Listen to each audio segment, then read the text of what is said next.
2024 లేదా 25లో డిగ్రీ లేదా బీటెక్ చదివారా? సాఫ్ట్వేర్ జాబ్ కోసం ఎదురు చూస్తున్నారా? అయితే కోడ్ జ్ఞాన్ 100 డేస్ కోర్సులో చేరండి, జాబ్ సాధించండి.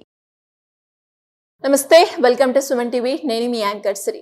సో మెయింటెనెన్స్ అలాగే డివోర్స్ రకరకాల కేసుల గురించి మనమైతే మాట్లాడుకోవడం జరిగింది. ఎస్పెషల్లీ మెయింటెనెన్స్ గురించి మాట్లాడితే ఎక్కువ సందర్భాల్లో మెయింటెనెన్స్ అలాగే అలుమనీ ఇవి రెండు మనకి ఒకటే కేసులో ఇష్యూ అనేది పాసిబుల్ అవుతుందా? సో వీటి గురించే ఈ రోజు మనతో మాట్లాడడానికి హైకోర్టు అడ్వకేట్ అలగిరి రవీంద్రనాథ్ గారు ఉన్నారు. వారిని అడిగి తెలుసుకుందాం. నమస్కారం సార్. నమస్తే అండి శ్రీ గారు. సార్, మెయింటెనెన్స్ అలాగే అలుమనీ ఇవి రెండింటికి ఉన్న డిఫరెన్స్ ఏంటి? ఒకటే కేసులో మనకి రెండు వచ్చే అవకాశం ఉందంటారా? మెయింటెనెన్స్ అలాగే అలుమనీ అసలు ఏం చెప్తుంది చట్టం వీటి గురించి? మెయింటెనెన్స్ అన్నది సిఆర్పిసి 125 సెక్షన్ ప్రకారం ఒక కేసు, అంటే విడాకుల కేసు నడుస్తున్న సమయంలో ఆ యొక్క అమ్మాయి ఎవరైతే భార్య ఉందో భార్య యొక్క పోషణార్థం అని చెప్పి కోర్టులు ఇష్యూ చేసినటువంటి ఎంతో కొంత మొత్తాన్ని మనం మెయింటెనెన్స్ అంటాం. ఇది మనకి సిఆర్పిసి 125 ప్రకారం వచ్చే అవకాశం ఉంటుంది. ఈ మెయింటెనెన్స్ కూడా మళ్ళీ రెండు రకాలుగా ఉంటుంది. ఒకటి ఇంటర్ మెయింటెనెన్స్ అంటారు, మరొకటి పర్మనెంట్ మెయింటెనెన్స్ అని అంటారు. అంటే ఇంటర్ మెయింటెనెన్స్ ఏంటంటే మధ్యంతర ఉత్తర్వులు చేసేటప్పుడు ఎవ్రీ మంత్లీ ఇంత అమౌంట్ ఇవ్వడం కోసం చెప్పి కోర్టు ఇష్యూ చేసిన ఒక ఆర్డర్ని మనం మెయింటెనెన్స్ కింద చెప్పుకోవచ్చు. అట్లా కాకుండా అలిమనీ అనేది ఎలా వస్తుందంటే, అలిమనీ అనేది విడాకులు అయిపోయిన తర్వాత, విడాకులు కేసు అనంతరం తర్వాత కొన్ని ప్రత్యేక పరిస్థితుల్లో అలిమనీ అంటే ఒకేసారి లంసమ్ అమౌంట్, ఒకే ఇంత మొత్తం అమౌంట్ లంసమ్ అమౌంట్ అంటే వాళ్ళు మాట్లాడుకున్నటువంటి వాళ్ళకు ఉన్నటువంటి సోషల్ స్టేటస్, వాళ్ళు ఉన్నటువంటి ఇన్ని సంవత్సరాలు కలిసి ఉన్నారనే విషయం మీద ఒక లంసమ్ అమౌంట్ని కోర్టుకి అడిగినప్పుడు కోర్టు ద్వారా ఇష్యూ చేసినటువంటి అమౌంట్ ఏదైతే ఉంటుందో దాన్ని అలిమనీ అంటారు. అది ఎంతైనా ఉండొచ్చు. ఇది మనకి హిందూ మ్యారేజ్ యాక్ట్ ప్రకారం సెక్షన్ 25 ప్రకారం ఇది మనకి అలిమనీ వస్తుంది. సో మెయింటెనెన్స్ అన్నది పర్మనెంట్ ఉండదు, ఇంటర్ మెయింటెనెన్స్ కావచ్చు, మంత్లీ రకంగా ఉంటుంది. కానీ అలిమనీ అనేది లంసమ్ అమౌంట్ ఉంటుంది, అది ఒకేసారి ఇచ్చే అవకాశం కూడా ఉంటుంది. ఆఫ్టర్ డివోర్స్ తర్వాత మాత్రం ఇచ్చేది అలిమనీ.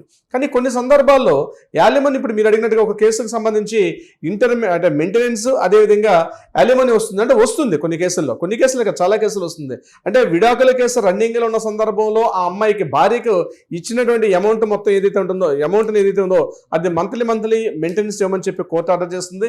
కోర్టుకి ఎవరైతే సదరు ప్లెయింటిఫ్ భార్య కంప్లైంట్ పెట్టుకునేటప్పుడు అలిమనీ కూడా అదే సేమ్ కేసు సంబంధించి అదే కేసు కంప్లీట్గా డివోర్స్ కేసు అయిపోయిన తర్వాత ఇద్దరి మధ్య రాజీ కుదిరిపోయి, సరే ఒక లంసమ్ అమౌంట్ నీకు 5 lakhs ఇస్తాను, నీకు ఒక 10 lakhs ఇస్తానంటే ఇంకా ఫ్యూచర్లో ఏ అమౌంట్ కూడా నీతో ఇచ్చే అవకాశం లేదు కాబట్టి న్యాయపరంగా ఎటువంటిది కూడా ఇవ్వలేము అని చెప్పే సందర్భంలో అలిమనీ డిక్లేర్ చేస్తుంది. అది కూడా కోర్టు డిక్లేర్ చేస్తుంది, ఎంత అమౌంట్ అలిమనీ ఇవ్వాలి అని చెప్పి కూడా డిక్లేర్ చేస్తుంది. అయితే కొన్ని కేసుల్లో అంటే ఒకే కేసులో మెయింటెనెన్స్ ఇవ్వచ్చు, కొన్ని అదే కేసులో అలిమనీ కూడా డిక్లేర్ చేస్తారు. కొన్ని ప్రత్యేక సందర్భాల్లో అలిమనీ మాత్రం ఇచ్చే అవకాశం ఉండదు. అది ఏ సందర్భాలంటే వాళ్ళిద్దరూ మ్యూచువల్ కన్సల్ట్గా డివోర్స్ చేసుకున్న సందర్భంలో వాళ్ళు మ్యూచువల్గా మేము అలిమనీ ఎవరినెవరు మాట్లాడుకునే పరిస్థితి ఉండదని చెప్పి ఎప్పుడైతే వాళ్ళు రిటర్న్ స్టేట్మెంట్ కోర్టుకు సబ్మిట్ చేస్తారో అటువంటి ప్రత్యేక పరిస్థితుల్లో అలిమనీ కానీ మెయింటెనెన్స్ కానీ ఇచ్చే అవకాశం ఉండదు. అలాగే అడల్టరీలో అమ్మాయి అడల్టరీకి పాల్పడినప్పుడు కూడా అలిమనీ అన్నది ఉండదు. సో ఒకే కేసులో మనకి మెయింటెనెన్స్ ఉంటుంది, అలిమనీ కూడా ఉంటుంది. కానీ ఇక్కడ బాగా చాలా మంది తప్పు ఎక్కడ చేస్తారంటే, ఈ యొక్క ఏదైతే అలిమనీ ఆర్డర్ ఉంటుందో అది కోర్టు నుంచి ఒక స్టేట్మెంట్ ఆర్డర్ తీసుకోవాలి. అంటే ఒకసారి వాళ్ళిద్దరి మధ్య ఒక కాంప్రమైజ్ అయ్యి ఇంత అమౌంట్ తీసుకుంటాం, ఒక 5 lakhs తీసుకుంటాం, 10 lakhs తీసుకుంటాం, ఏదో వాళ్ళ స్టేటస్ని బట్టి ఒక రేటు మాట్లాడుకున్న తర్వాత వాళ్ళ మధ్య కాంప్రమైజ్ అయినట్టుగా అలిమనీ ఇస్తున్నట్టుగా ఫర్దర్గా ఎటువంటి లీగల్ డిస్ప్యూట్స్ ఉండవని చెప్పి కోర్టు నుంచి ఆర్డర్ తీసుకొని మాత్రమే అలిమనీ పే చేయడం వల్ల ఇద్దరికి బోత్ సైడ్స్ సేఫ్ ఉంటుంది. అట్లా కోర్టు ఆర్డర్ లేకుండా బయట ఊరి పెద్దలు, కుల పెద్దలు, సంఘ పెద్దలు, ఇంటి పెద్దలు, ఊరి పెద్దలు అని చెప్పి పెద్ద మనుషుల దగ్గర కూర్చుని మాట్లాడుకునేటప్పుడు ఒక మాట మాట్లాడిన తర్వాత కోర్టుకి వెళ్ళేసరికి ఇక్కడ అమౌంట్లు తీసేసుకుంటారు. రీసెంట్గా మాకు వచ్చే కేసులో కూడా సార్ మా కుల పెద్దలు కూర్చున్నారు, ఇది అయిపోయిన తర్వాత ఇంత మొత్తం నేను ఇచ్చేసాం కాబట్టి ఈ రేపటి నుంచి మీ ఇద్దరు డివోర్స్ కాబట్టి ఎవరో కలవాల్సిన అవసరం లేదని చెప్పి కుల పెద్దలను డిసైడ్ చేసే అధికారం లేదు, సంఘ పెద్దలు డిసైడ్ చేసే అధికారం లేదు, ఇంటి పెద్దలు కూడా డిసైడ్ చేసే అధికారం లేదు. పెళ్లి చేసుకోవడానికి ఎవరు అవసరం ఇంటి 4 పెద్దలు ఉంటే సరిపోతుంది, కానీ డివోర్స్ చేసేటువంటి మాత్రం ఖచ్చితంగా కోర్టు ద్వారా మాత్రమే డివోర్స్ తీసుకోవాలి. చాలా మంది గుర్తుపెట్టుకోవాలి, పెళ్లి చేసుకోవడానికి కోర్టు అవసరం లేదు, పెళ్లి చేసుకోవడానికి మాత్రం కోర్టు అవసరం లేదు. ఇంటి పెద్దలు, కుల పెద్దలు, ఊరి పెద్దలు ఉంటే ఆ ఇద్దరి మధ్య అందరూ కలిసి పెళ్లి చేసేస్తారు. కానీ డివోర్స్ చేసేటప్పుడు మాత్రం చట్ట ప్రకారంగా, న్యాయ ప్రకారంగా ఎవరి విధానాలుగా విడిపోయినప్పుడు వారికి కావాల్సినటువంటి జీవనోపాధి ఏదైతే ఉంటుందో మెయింటెనెన్స్ కానీ అలిమోని కానీ కోర్టు డిసైడ్ చేసిన అమౌంట్ మొత్తాన్ని ఇచ్చి కోర్టు నుంచి ఒక స్టేట్మెంట్ తీసుకొని ఫర్దర్గా రేపటి నుంచి లీగల్ సెపరేషన్ అయిపోతున్నాం, ఎవరి మధ్య ఎటువంటి సంబంధాలు లేవని చెప్పి కోర్టు నుంచి ఒక క్లియర్ కాంప్రమైజ్ ఆర్డర్ తీసుకుంటే ఇబ్బందులు లేకుండా వాళ్ళు ఫ్యూచర్ భవిష్యత్తుని గెలిపే అవకాశం ఉంటుంది. సో మెయింటెనెన్స్ అలిమోని అనేది ఇప్పుడు మీరు అడిగిన క్వశ్చన్ ప్రకారం తీసుకుంటే తప్పనిసరిగా ఒకే కేసులో మెయింటెనెన్స్ ఉండే అవకాశం ఉంటుంది, అలిమోని కూడా తీసుకునే అవకాశం ఉంటుంది. బట్ అది డిక్లేర్ చేసింది కోర్టు యొక్క గైడెన్స్ ప్రకారం మాత్రం డిక్లేర్ చేసుకోవాలి. సో దీనికి సంబంధించి రీసెంట్ గా మనకి ఢిల్లీ హైకోర్టు 2023లో కూడా ఒక తీర్పు ఇవ్వడం జరిగింది. ఢిల్లీ హైకోర్టు ఏం చేశారంటే అక్కడ గవర్నమెంట్ ఉద్యోగం చేస్తున్న భార్య ఏదైతే ఉందో భార్య కూడా మెయింటెనెన్స్ కోసం అని చెప్పి మాట్లాడడం జరిగింది, అలిమోని కూడా మాట్లాడడం సంబంధించింది. సో దీని సమయం ఢిల్లీ హైకోర్టు ఏం చేశారంటే భార్య ఆల్రెడీ ఉపాధిలో ఉంది, అది ఇన్కమ్ జనరేట్ చేసుకుంటుంది, ఇటువంటి సందర్భాల్లో మెయింటెనెన్స్ ఇవ్వాల్సిన అవసరం లేదు అని చెప్పి అదేవిధంగా అలిమోని కూడా ఇవ్వాల్సిన అవసరం లేదని కూడా చెప్పడం జరిగింది. ఒకవేళ ఆ యొక్క ఎవరైతే విడిపోతున్నటువంటి ఆ దంపతులు ఉన్నారో వాళ్ళకి పిల్లలు ఉంటే మరలా మెయింటెనెన్స్ అలిమోని డెఫినెట్ గా ఉండే అవకాశం ఉంటుంది. ఎందుకంటే పిల్లలు ఉండేటప్పుడు పిల్లలకి అలిమోని వేరు, ఆ అమ్మాయికి ఉండాల్సిన అలిమోని వేరు. అలాగే మెయింటెనెన్స్ ఇచ్చేటప్పుడు పిల్లలకి ఇవ్వాల్సినటువంటి మెయింటెనెన్స్, అదేవిధంగా ఎవరైతే ప్లెయింటిఫ్ ఎవరైతే భార్య ఉన్నారో భార్యకి ఇవ్వాల్సినటువంటి ఆ యొక్క ఇది కూడా వేరే ఉంటుంది.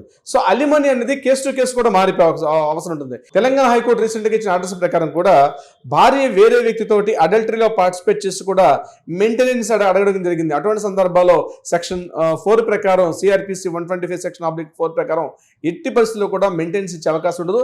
అలిమోనికి అసలు క్వశ్చనే లేదు. అయితే ఇక్కడ ఇంకో డౌట్ వస్తుంది, సార్ ఇక్కడ ప్రాపర్టీస్ ఉంటాయి, ప్రాపర్టీస్ ఎవరు దీనికి హక్కులు అవుతారు? ఓ 10 ఏళ్ళు కాపురం చేశారు, 10 ఏళ్ళు కాపురం చేసి విడిపోయారు, విడిపోయిన తర్వాత మెయింటెనెన్స్ ఇచ్చారు బానే ఉంది, అలిమోని ఇచ్చారు బానే ఉంది, కానీ ఆ ప్రాపర్టీస్ భర్త యొక్క ప్రాపర్టీస్ ఏమైనా దీని మీద వస్తాయంటే కన్సిడరేషన్ డిసైడ్ చేసినప్పుడు ఎంత మెయింటెనెన్స్ ఇవ్వాలి, ఎంత అలిమోని ఇవ్వాలనే విషయం మీద ఆ ప్రాపర్టీస్ మీద ఆదాయాన్ని కన్సిడర్ చేస్తారు, కానీ ప్రాపర్టీస్ని మాత్రం ఇవ్వమని చెప్పి డిసైడ్ చేసే అవకాశం చాలా తక్కువ ఉంటుంది.